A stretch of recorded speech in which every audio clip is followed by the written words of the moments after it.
Hey everybody, it's the Mad Master. I'm doing a video today, and this is about a controversial subject that I've been reading more about in the news, in the music news, and it's a concern to me because I'm getting back out there to play live again in a band instead of just record a bunch of stuff.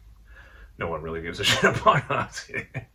I'm trying to get back out there. Anyways, I know some people care about what I do, but a lot of people don't. But I don't have a lot of exposure, so but I'm going to try to get back out there and push my already existing stuff a little more. That's at least the stuff that's decent.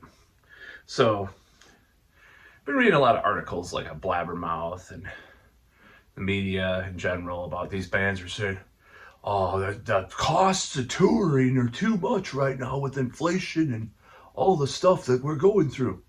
And I'm just thinking to myself, like, I just got done reading 2 books about like Black Flag and SST. I don't know what I was going to say. STD. I don't know. Is that what Cat Scratch Fever is about, by the way? Anyways. So I've been reading all these articles. I'm just thinking, well, I don't know if these people just are oblivious to this concept or if they're just too caught in these corporate traps that they can't do this. But essentially touring from these DIY bands in the 70s and 80s, especially.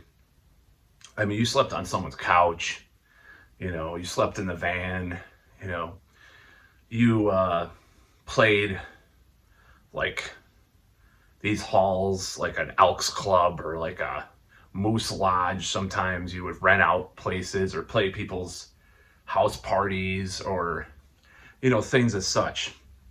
And I'm just thinking, obviously these huge bands, these more corporate, even like top tier of the underground bands, not necessarily like big bands like Metallica, but these like mid-range bands. And, obviously it does cost a lot to tour and they talk about that, but I'm just thinking, couldn't they like scale things down a little bit and still tour? And I feel like a lot of these bands are just whining and complaining about things because they're finding this excuse. I don't know. I could be wrong. I'm naive about it. I know I have someone that I know is in a pretty big band right now.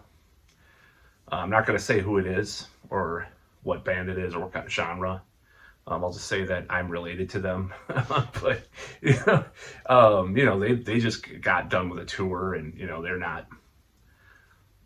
not making a huge amount of money, all of them, or I think most of them have side jobs, Thankfully, person in question that I'm related to has a job that he can go back and forth to, and, he has living situations decent too. But I'm just wondering how these bands, like, I don't understand how these bands could just say, we're not going to tour.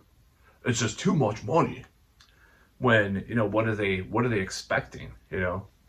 Are they actually going DIY or like, you read about Get in the Van by Henry Rollins, right? It's like they were making little to no money, touring, and they were living on people's couches and playing these weird places sometimes. It's like, why can't bands have a little more imagination is my point nowadays. And like, we can't tour because of all this inflation and the crisis that we've been in. It's like, well, do you have to play Live Nation, Ticketmaster, garbage corporate places? Why not play an open field? It's just like get someone who owns a lot of property or something. Hey, we're gonna play this band. They're touring. Or play like someone's basement. That's I don't know, a mansion. Someone's mansion. They rent out a huge room or something, or anything like that. Because music is already in the shitter for various reasons, the music industry. And I know a lot of the people have quit too over the last few years and had to get regular jobs because of the certain virus of unknown origin from emanating from China, or of unknown, what does he say, critical drinker? I forgot how he riffed, not unknown origin. I don't remember what he said. A certain virus of unknown origin from China had happened, and a lot of bands just like went on ice essentially. But I just think it's stupid that they're not like using a little more imagination. Like maybe cut down touring costs, maybe, you know, and I hate, as much as I hate it, like a band that, oh, I only use regular amps. Even I'm a big fan of regular tube amps and stuff. That's what I want to like to play. Even though I have like a Moore virtual amp set up over here on my computer, because that's what I play through my computer and stuff to practice or to learn stuff, or even record some of my stuff. I don't always use amps for my recordings, unfortunately, but like real amps. I usually do use like I'll throw in a track, a preamp with tubes and stuff. One of my mini preamps, I think I have like a Mesa Studio preamp. I have a Angle E430 or whatever, and I have like a bunch of different stuff that I've used to buy with my former job that paid me a lot more than my current one, even though I'm happier at this new job. But anyways, that's enough about that. So yeah, why not use more imagination, you know? And I mean, even Devin Townsend, he's like, well, I'm going to do acoustic sets because it's easier. It's like, well, at least he's making an attempt, but I don't think that he can say like, oh, I can't tour with my band, you know, play clubs and stay on people's couches, you know? Like, why can't you just do something on that scale and not give a shit? Give people what they want. Why can't more people do that? Why do they have to have this elaborate setup all the time? Why can't they scale back? Why can't they make some sacrifices if they're really in it for the music? Why can't you make sacrifices? Well, I can't tour. We can't tour. It's just too expensive. Well, it shows me that you're a band that cares more about, I don't know. I mean, obviously you want to put on a good show and stuff, and maybe there's just too many people that want to attend the show. It'll sell out. So what? You'll play another night. You know, we normally almost sell out this market over here in this town, you know, but you can just play 2 nights, play 2 sets or something. I don't know. Just my whole point with this video is people are lacking imagination nowadays in the music scene, the music business. I mean, think of the sacrifices that we had all those bands do, you know, in the 70s and 80s, like these underground bands. And I just watched a documentary on the Minutemen. You know, it's like a lot of what I'm trying to say is like a lot of these bands that are around now, especially newer bands, they wouldn't have survived a day or a week, you know, living like some of these bands did in the past, like Black Flag or the Minutemen, or, you know, Dead Kennedys or whoever. You know, like it's like they wouldn't have survived because they would have been just like they're so, I mean, it's just spoiled, you know, in a way, like a lot of the conveniences we have sometimes. But if you really care about the music, why not make some sacrifices? I mean, at least like I said, Devin Townsend talks about that.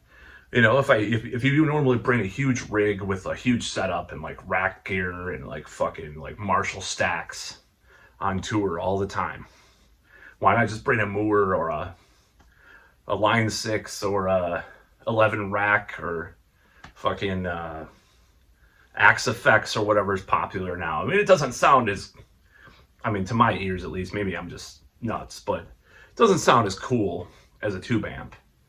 But, you know,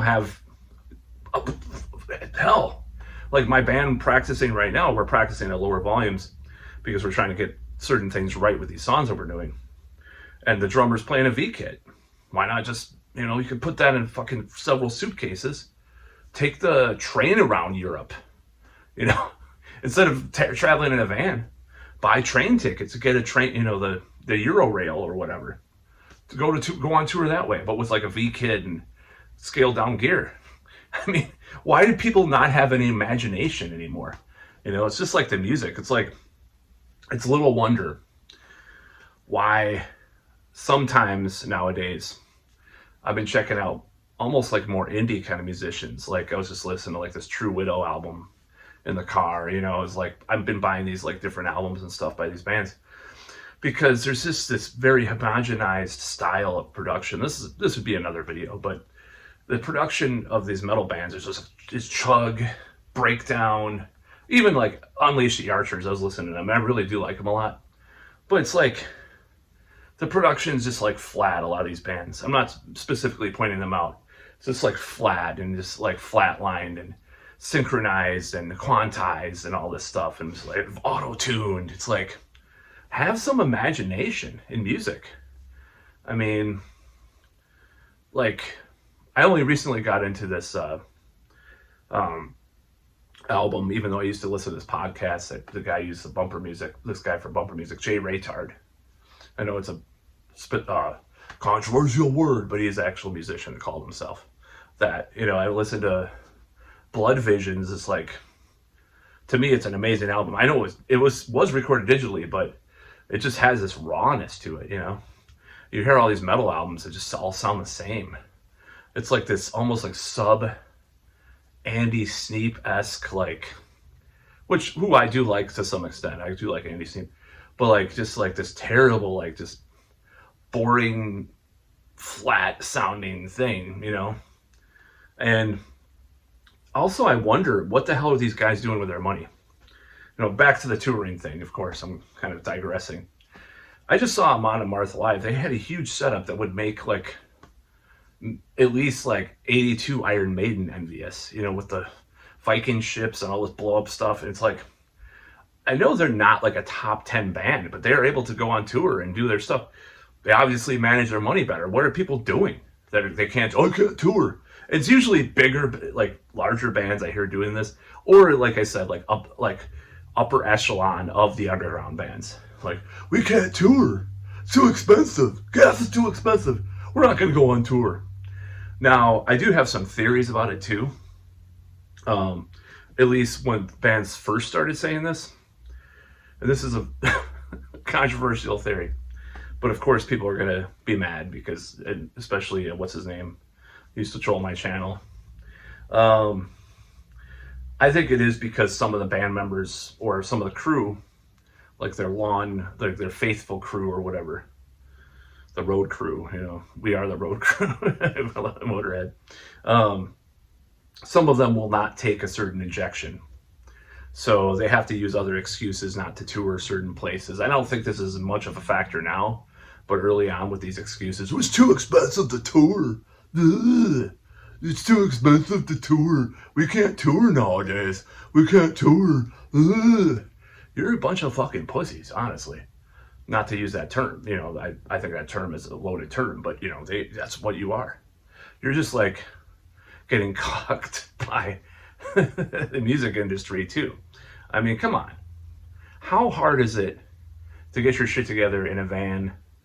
And I mean, it's hard, obviously, and get like a fan club. You know, they could do this. This is what all the bands in the 80s did. Like a lot of these bands, you had like a list of people that you could stay with and stuff, and like didn't have to stay in motels. Like I said, scale down shit to like amp simulators and V kits, which, you know, electronic kits. That's what they call the Roland V kit. You know, these different electronic drum kits. You can scale it down, and they sound really, actually, a lot better than they did back in the day. They sound a lot more like real drums if you program them correctly. Do that and go on tour. You know, play for your fans. Maybe you'd have to play some weird venues. You know, some old, like, maybe there's a church you can rent out or something. I don't know. You know, you could play. You could play at just someone's house. You know, play someone's house. Play a house party. Actually, I know of a band that did that, because of certain stipulations that the venue had when without giving too much away. And the drummer, like I talked about before, did not have a certain injection. So they wouldn't let him play this place. So they played a house party that night. It's actually a pretty big venue where they were going to play too. But yeah, it's just ridiculous. And I don't know, I just think in general, like I said, I'm tying this into this whole thing, like lack of imagination that bands and musicians have nowadays. And it's like, you have brilliant musicians on YouTube that could shred Jason Becker, like 11-year-old plays Jason Becker. What I would do, who I would kill myself, you know, or I would, who I would kill to have that kind of skill back when I was 11 years old. It's insane. Like, I, I was writing these punk songs about being a little kid, but or being pissed off. There was one called "I'm Pissed Off," and there's one I'm not going to mention on YouTube. It's very controversial. I was a little pervert. I'll just say that. But I had some bad influences, probably, But yeah, it's just stupid. I just don't like this whole attitude of like, we can't tour. Well, we can't tour. It's too expensive. Well, find a way around it. If you can't, then you're a fool. That's about all.